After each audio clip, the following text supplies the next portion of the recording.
dan plus gangguan gitu ya, H0 plus lambda H, biasanya seperti itu. Nah, kemudian kita baru mencari apa beberapa model persamaannya ya dengan cara itu. Tentu itu tidak sederhana ya, tidak sederhana, membutuhkan tentu beberapa penurunan-penurunan ya rumus. Mungkin nanti bisa dibaca di bukunya bukunya Libov ya, di mekanika kuantum itu dijelaskan cukup banyak sebetulnya. Jadi Hamiltonian untuk gangguan itu biasanya diterapkan pada ini untuk LS coupling, jadi momentum angular dengan spin elektron itu coupling itu salah satunya itu, kemudian Stark effect, kemudian Simon effect, kemudian untuk osilator anharmonik ya, biasanya kita pelajari di awal-awal itu selalu osilatornya harmonik gitu. Nah, bagaimana kalau osilatornya tidak harmonik? Kemudian untuk model elektron bebas.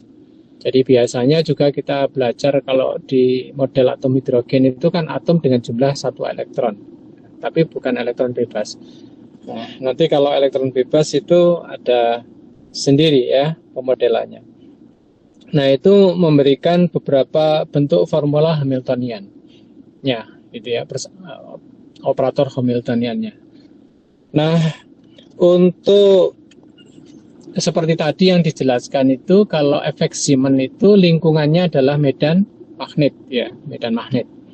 Medan magnetnya itu bisa medan magnet lemah, medan magnet kuat ya, istilahnya seperti itu. Nah, tadi ada dua jenis efek Simon tadi yang dijelaskan ya, normal dan anomali tadi ya. Nah, kalau efek Stark itu adalah medannya itu bentuk medan listrik ya, sebagai lingkungannya. Jadi elektron atom dilewatkan pada daerah medan listrik gitu ya. Itu dikenal dengan efek Stark. Nah, sesungguhnya di sini tadi belum kita lihat tentang pemecahan spektrumnya itu. Jadi misalnya kalau pada level misalnya N sama dengan 1, kalau L sama dengan 1 itu hanya ada orbital 1s setengah gitu ya.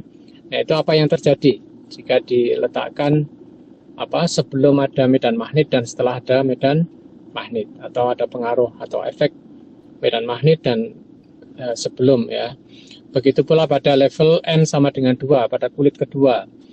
Di situ ada 2s ada 2s 1 ya, isi elektronnya ya, 2s 1, kemudian ada 2s ada 2p ya. Nanti tergantung lihat ini jenis atomnya ya, jenis atomnya. Kemudian di N sama dengan 3 ada 3s 3p 3d ya, dan seterusnya. Dan juga tergantung pada jumlah elektron pada atomnya, atau tergantung pada atomnya gitu ya. Nah, tadi sebenarnya pengen kita lihat, sayangnya ini saya tidak bisa buka laptop ya, saya di HP ini tidak bisa buka file. Jadi penjelasannya tadinya mestinya harus sampai ke sana. Jadi menjelaskan contoh-contoh bagaimana terjadi pemecahan spektrum ketika berada di dalam medan magnet gitu ya, dengan beberapa contoh-contoh orbital. Nah, nanti mungkin untuk keadaannya itu bisa singlet juga triplet gitu ya. Singlet itu ketika S-nya itu sama dengan 0, kalau triplet itu S-nya sama dengan 1. S itu jumlah spin elektronnya ya, jumlah spin elektronnya. Jadi kalau berlawanan elektronnya maka jumlah S-nya itu sama dengan 1, sama dengan 0. Tapi kalau secara begini sama dengan 1 itu ya. Nah,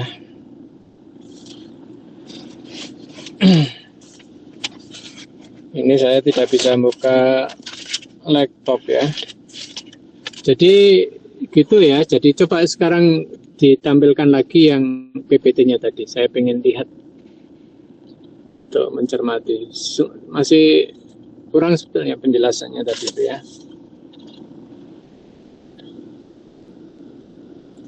Nah, ini hanya konsepnya begini ya. Coba ini di zoom. Ini yang ada contohnya, tapi nah ini contoh saja ya misalnya. Tapi sebetulnya masih banyak yang nanti saya share ya.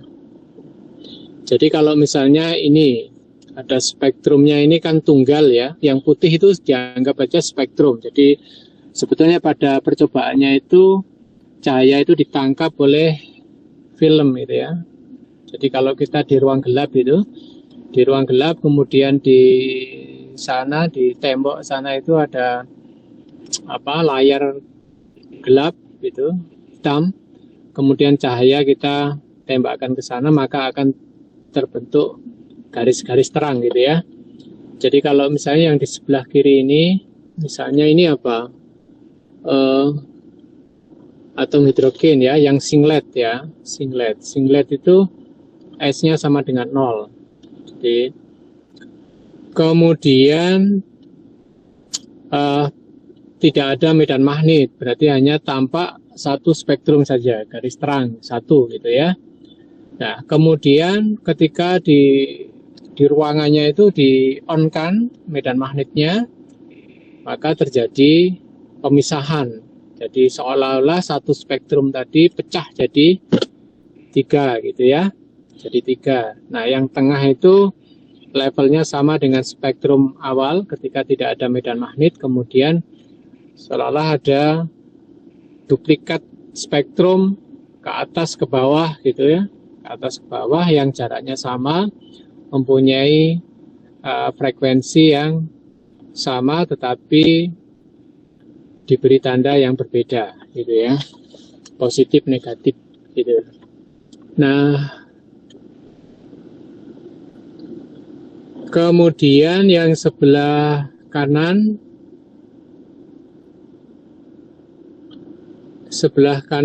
nah ini contoh ya, kalau di sebelah kiri ini kan atom hidrogen ya, tunggal. Kemudian di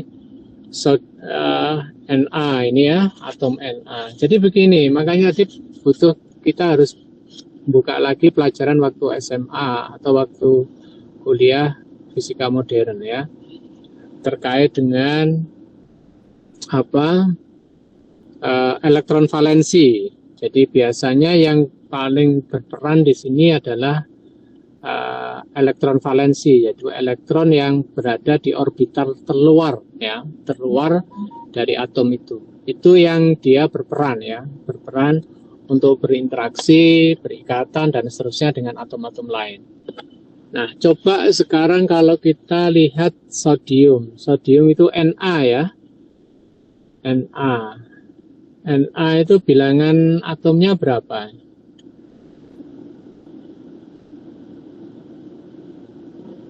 Ada yang masih ingat?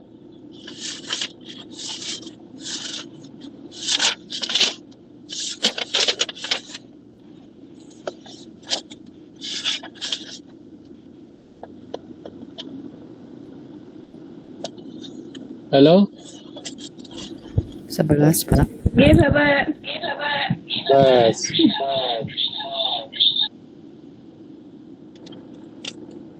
11 itu berarti kalau kita tuliskan orbitalnya apa?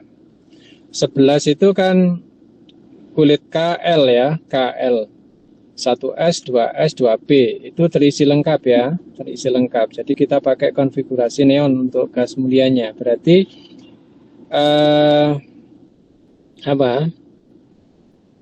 elektron valensinya berapa jumlahnya? 1 ya kan ya. Nah, 1. elektron yang paling luarnya itu ya di 3s ya, 3s, maka kalau kita cek lagi ya 3S itu yang paling luar, berarti dia itu orbital L-nya berapa? Bilangan orbital L-nya.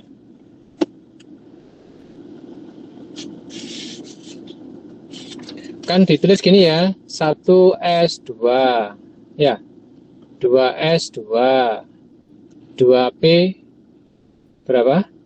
6 ya, betul ya. Iya, 2P6, Pak. Kemudian 3S 3S1. 1 ya, 3S1 berarti kalau ini kan N-nya berarti N-nya sama dengan 3 kan ya, N-nya Iya.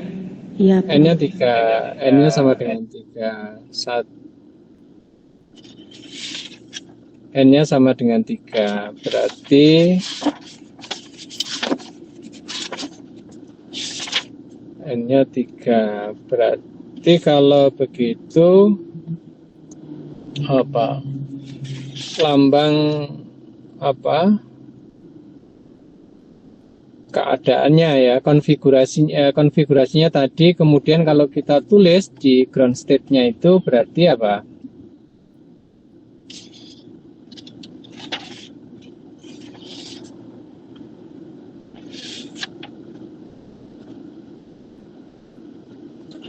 Kalau N-nya sama dengan 3, maka L-nya sama dengan apa? 0, 2.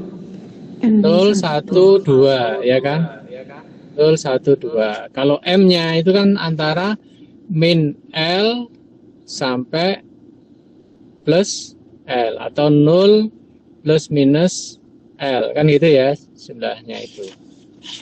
Nah, seperti itu. Nah, kembali ke situ tadi, gambarmu itu. Maka kalau sodium itu apa?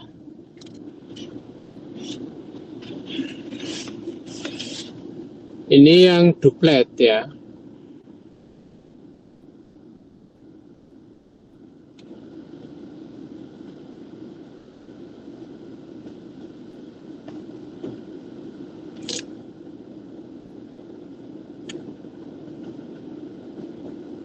Ini yang mana? Jenis pemisahan ini diamati untuk kadar.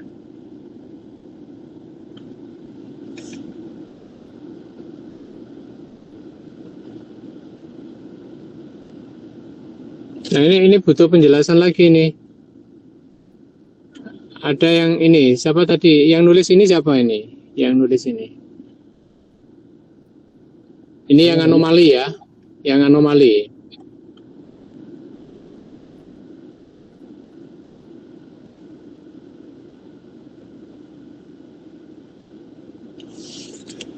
Sebenarnya Tadi siapa ya? yang pertama itu ada nilai penilaian Gimana? Gak jelas suaranya. orang elektronnya itu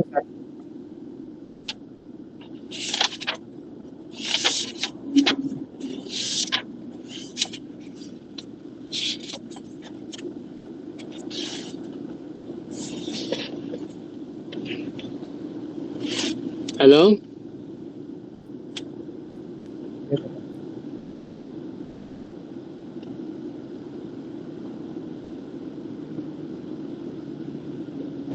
Iya, Prof.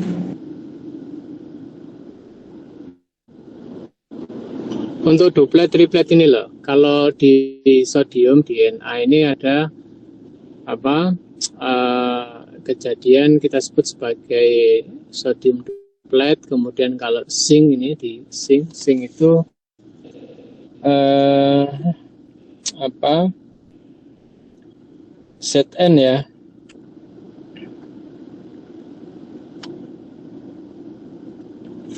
Itu ada apa triplet ya, triplet. Nah, kalau kondisi tidak ada medan ya seperti itu, ada spektrum tunggalnya seperti itu. Ketika ada medan maka terjadi pemecahan spektrum seperti yang ditunjukkan pada gambar di bawahnya itu. Jadi kalau ini kan splittingnya itu kan jadi lebih banyak itu ya. Jadi spektrum lebih halus istilahnya gitu ya.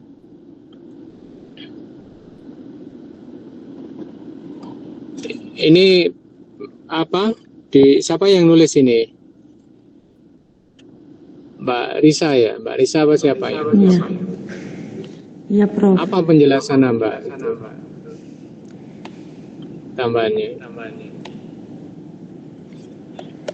Ini kalau saya ambil dari sumbernya ini, di situ untuk yang sodium doublet ini kan dari atom sodium. Untuk yang contoh kedua itu zinc, seng, Pak. Jadi untuk atom seng yang triplet ini ketika dilewatkan ke medan magnetik itu menunjukkan terjadinya anomali. Jadi yang sebelumnya kalau yang normal itu kan garis spektrumnya ada 3, sedangkan untuk zinc ini untuk yang seng kalau ditranslatekan ini seng tajam, Pak. Zinc sharp. Ini terjadi variasi. Jadi spektrumnya itu tidak lagi 3 tapi bisa bervariasi 6, 7, 4 seperti itu, Pak.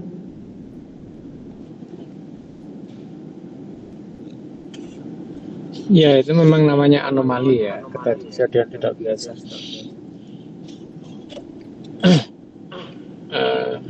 Baik, nanti kita cek lagi ya, jadi seperti itu. Jadi kita harus flashback lagi ke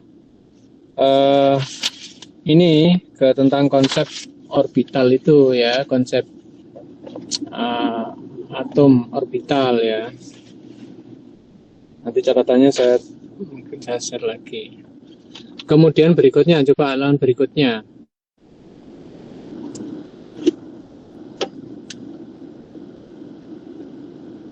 Jadi yang normal itu yang kiri, yang kanan itu yang anomali gitu ya, yang tidak wajar sebetulnya ya.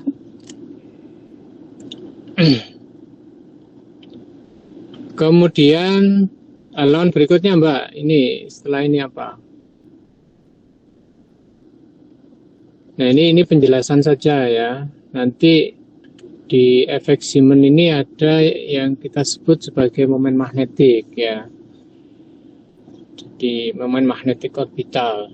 Jadi ini berkaitan dengan bilangan kuantum L atau momentum sudut L gitu ya. Jadi sesungguhnya elektron yang ada di elektron-elektron yang menempati orbital itu ketika ada medan eksternal, maka mereka itu akan mengalami pergerakan gitu ya, gerak melingkar gitu ya, melilingi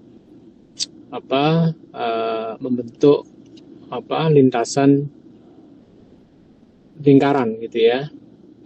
Ya, sesuai dengan ini momentum sudutnya itu. Nah, kemudian ini nanti sebagai besaran yang berpengaruh ya terhadap pembentukan sifat magnetik maupun tadi kalau ditandai, kalau dilihat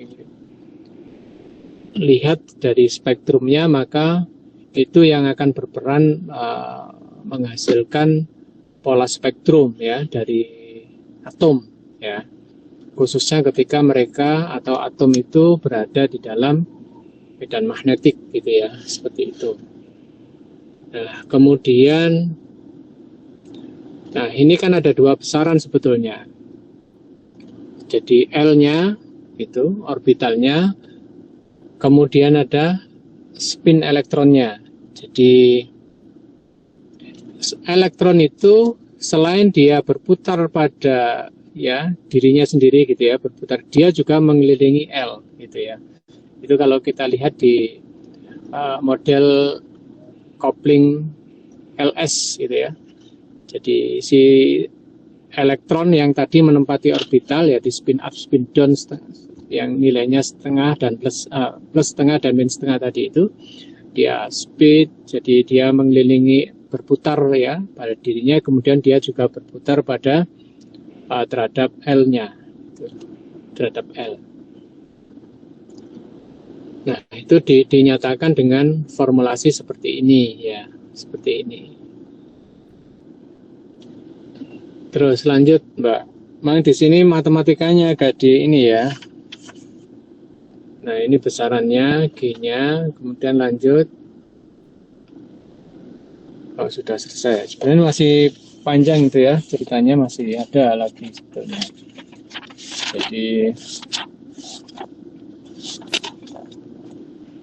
Jadi L dan S itu ada L dan S. Oh, ini contohnya. Ada L dan S itu kalau digabung menjadi J. J itu adalah apa?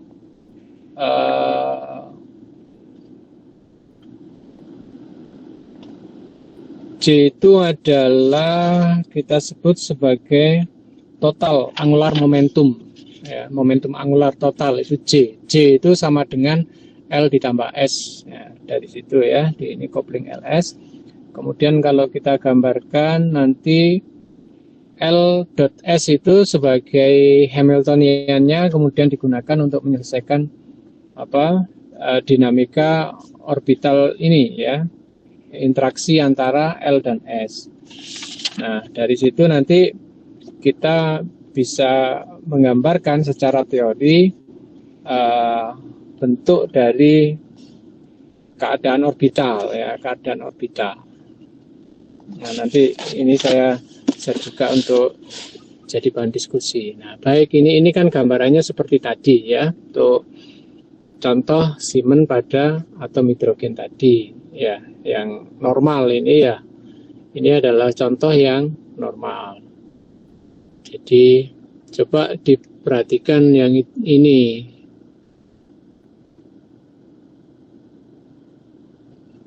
Nah, tentu tidak cocok kalau hidrogen itu hanya ada apa saja. Hidrogen itu N-nya sama dengan satu. Ya kan, kulit hanya punya satu kulit.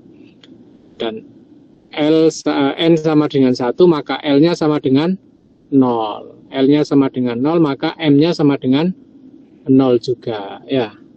Jadi M-nya hanya sama dengan 0. Gitu. Kalau hidrogen. Nah, yang gambar yang kiri tentang spektrum ya, transisi spektrum dari level-level yang ada itu dari kulit berapa? Dari kulit N sama dengan 3 ke kulit N sama dengan 2. Jadi, nah ini tentu saja ini contoh bukan hidrogen ya. Jadi kalau seperti ini, kan hidrogen hanya kulitnya sama dengan 1. Jadi hanya satu level slide begini ya. Nah, kalau ini kan yang kiri itu adalah spektrum dari kulit N sama dengan 3. N sama dengan 3 itu berarti apa? N sama dengan 3 ini kalau isi full N sama dengan 3 itu adalah apa? Kalau N sama dengan 3, L-nya sama dengan apa? L-nya sama dengan 0, 1, 2. 0, 1, 2. Ya kan, L-nya. L-nya 0, 1, 2. Kalau L-nya 0, M-nya 0. Kalau L-nya 1, berarti M-nya sama dengan min 1, 0, plus 1. Kalau L-nya sama dengan 2, maka min 2, min 1, 0, plus 1, plus 2. Gitu ya. Nah, ini kalau dia ambil yang ini untuk L, tentunya ini dia ambil untuk L sama dengan 2. Ya. ML-nya ini, ML-nya ya. Nah, sama dengan ini ya. Berarti kan ada ini. Jadi itu ada berapa level itu? L-nya.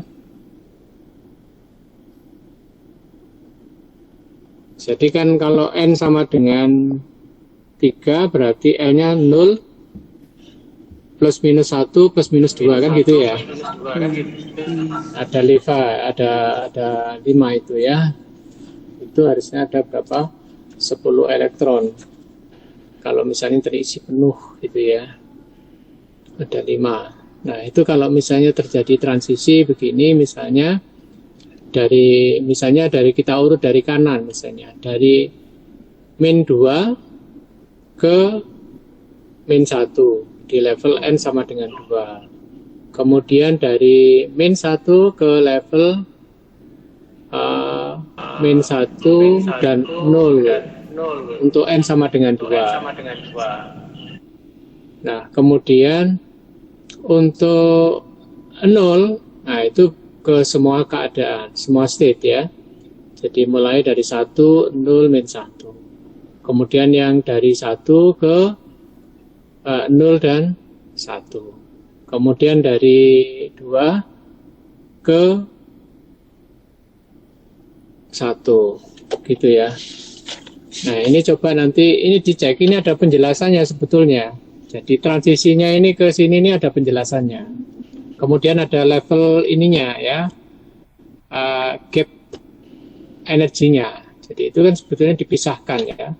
Jadi pemecahan itu adalah berdasarkan level energinya. Jadi seolah-olah dia itu dipecah dengan level-level energi tertentu begitu. Nah, kenapa dia garis-garisnya seperti itu? Jadi min 2 hanya ke min 1 misalnya. 2 ke 1. Kemudian kalau 1 ke 1 dan 0 dan seterusnya. Ini ada penjelasan lagi sebetulnya. Itu.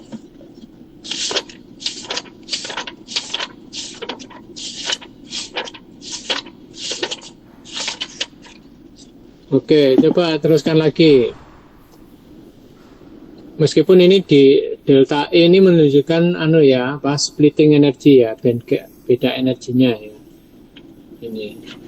Nah, ini penjelasan aja bersama bagaimana interaksi magnet luar, medan luar terhadap elektron. Itu. Ya. Bisa menghasilkan dipol ya, dipol elektron. Oke, teruskan. Nah, ini yang level beda energinya tadi ya, splitting spektrum tadi.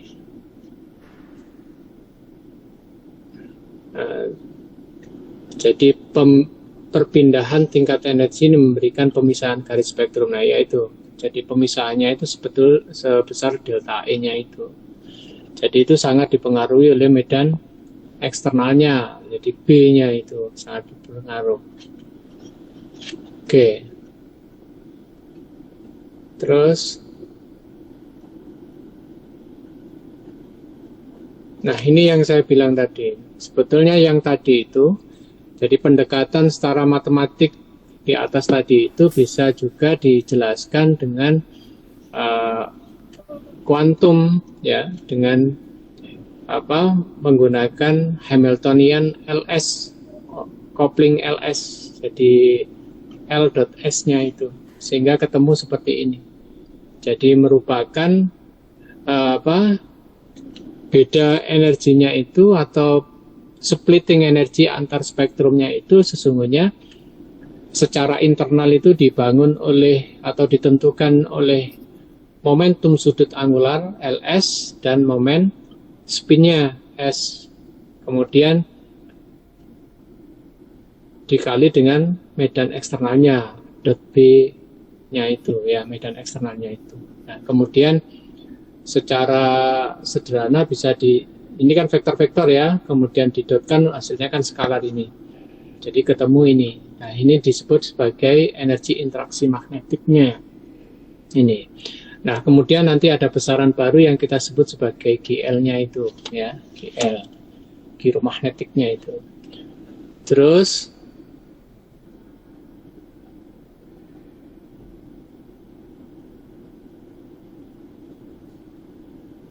ya, girofaktor atau rasio giromagnetik ya. Kemudian nah, tentu saja nanti juga tergantung jadi jenis ini atomnya ya. Jenis jumlah elektron valensi dari masing-masing atom. Makanya itu kalau secara dalam kehidupan sehari-hari kita kenal ada benda yang bersifat magnetik, ada benda yang tidak bersifat magnetik dan seterusnya. Gitu ya. Ada ferromagnetik, ada diamagnetik, ada paramagnetik ya. Nah, itu sesungguhnya sangat ditentukan oleh ini ya, jenis orbitalnya itu. Dan ditentukan oleh yang kita sebut sebagai G faktor ini atau giromagnetik dari ini. Coba teruskan.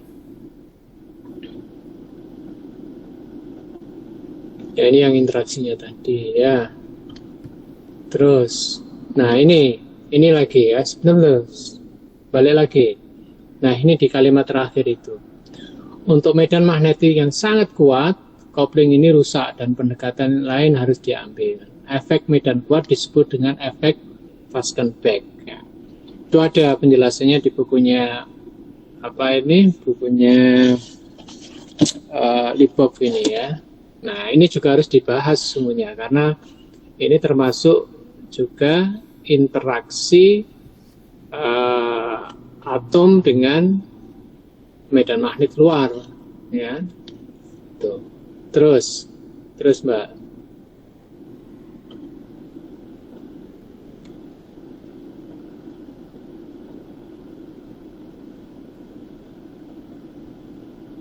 Oke, ini yang tadi yang sudah dijelaskan.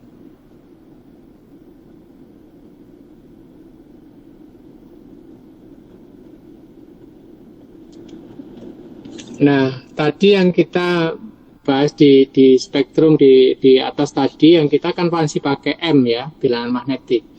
Jadi bilangan kuantum itu ada N, bilangan kuantum utama, kemudian ada L, bilangan kuantum orbital, kemudian ada M, bilangan kuantum magnetiknya, kemudian S, spinnya ya.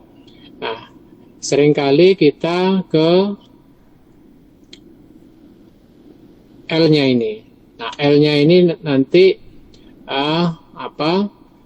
di L-nya itu orbital itu. Jadi L-nya itu. Kemudian masing-masing itu ada M magnetiknya, J-nya. Jadi kalau L itu orbital kan, ruang-ruang kan, ruang-ruang yang ada di kulit atom, yang dimana ruang-ruang itu kita sebut sebagai orbitalnya yang akan ditempati oleh elektron-elektronnya ya dengan aturan tertentu misalnya seperti itu. Kemudian di orbital itu kita tahu ada S, P, D, F dan seterusnya ya. Nah, karena di dalamnya itu ada elektron, maka di situ ada momen magnetik orbitalnya itu. Nah, kalau elektronnya itu, elektron di dalam orbitalnya itu juga sesungguhnya juga kita bisa anggap sebagai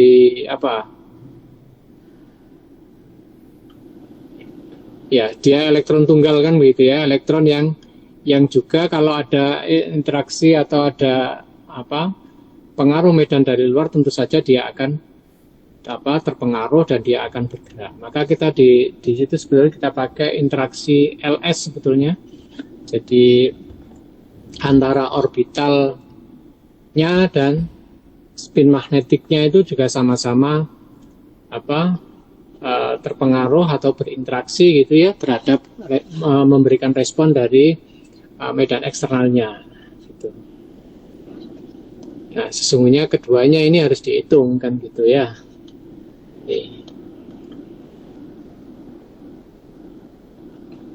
Nah, ini butuh dipelajari lagi ini nanti ya untuk yang ini. Jadi membedakan kapan anomalinya Siemann normal dan kapan Siemann anomali dan syarat-syarat terjadinya keduanya itu apa gitu ya. Terus kemudian formula kuantumnya itu seperti apa gitu. sekalian menjelaskan tentang spektrum yang di atas tadi, yang sudah disebutkan tadi. Itu.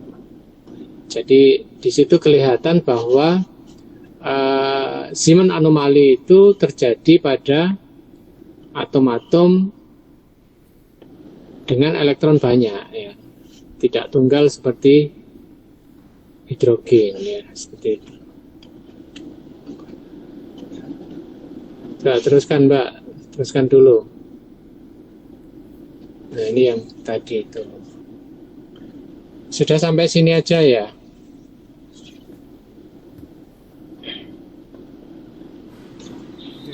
Iya, Pak. Baik. Coba nanti saya nanti sampai Surabaya saya share ya. Saya share catatan tambahan untuk ini ya, terkait dengan ini untuk melengkapi. Pak, izin bertanya. Ya, Untuk yang kelompok terakhir bab yang itu Pak, dinamika elektron itu Pak, itu kalau dari referensinya itu hanya ada salah satu antara dinamika elektron atau dinamika relativistiknya Pak. Itu kita pakai yang mana ya Pak ya? ya kita bisa ini. Pertama kita yang dinamika elektronnya dulu, itu elektron bebas ya sebetulnya. Situ kemudian nanti contoh berikan untuk yang relativistiknya seperti apa, atau dilanjutkan gitu. Ditinjau aja dua kasus itu, misalnya seperti itu. Sudah ketemu referensinya untuk Izin, itu. Pak. Berarti kita nanti bahas dinamika elektron bebas, baru dinamika relativistik ngoten Pak nggih. Iya, diskusinya seperti itu. Nggih, Pak. Nah ini sebetulnya menarik sebetulnya ya. Anggap aja ini kan per kelompok ya dengan satu tema. Kita belajar teorinya dan mencoba memahami konsepnya secara baik. Kemudian dari apa yang kita pahami itu sebetulnya kita juga bisa menulis artikel untuk topik itu sebetulnya. Jadi misalnya kalau ini tadi misalnya teori gangguan dalam mekanika kuantum misalnya seperti itu. Kemudian studi kasus untuk titik 2 ya, studi kasus untuk efek Stark misalnya seperti itu. Itu juga jadi artikel sesungguhnya. Jadi kita jelaskan bagaimana menjelaskan misalnya fokus kedua tadi, peristiwa ya, misalnya bagaimana terjadinya efek Zeeman normal, dan kedua misalnya efek Zeeman anomali tadi. Terus kemudian masing-masing diberikan contoh. Jadi ada pendekatan teoritik kuantum ya, ketemu formulanya begitu, dengan pendekatan yang tadi ya analitis tadi, dengan menggunakan persamaan tadi, ada abur magnetik dan seterusnya sampai ketemu splitting energinya. Jadi delta E-nya tadi itu dengan pendekatan yang pertama dan kedua itu bisa ditampilkan. Nah, sampai pada menemukan formula seperti itu dengan penjelasan-penjelasan sederhana, itu juga sudah bisa jadi artikel. Gitu. Oke, gitu ya untuk sementara ini ya. Nanti kita sambung diskusi lewat WA ya. Oke. Ya Bapak, terima kasih hati-hati di jalan. Gitu ya untuk sementara ini ya. Jadi saya tak jalan kembali. Oke, Bapak. Oke, terima kasih. Terima kasih, Pak. Oke. Saya izin live ya. Ya Bapak. Bapak, terima kasih. Terima kasih Bapak.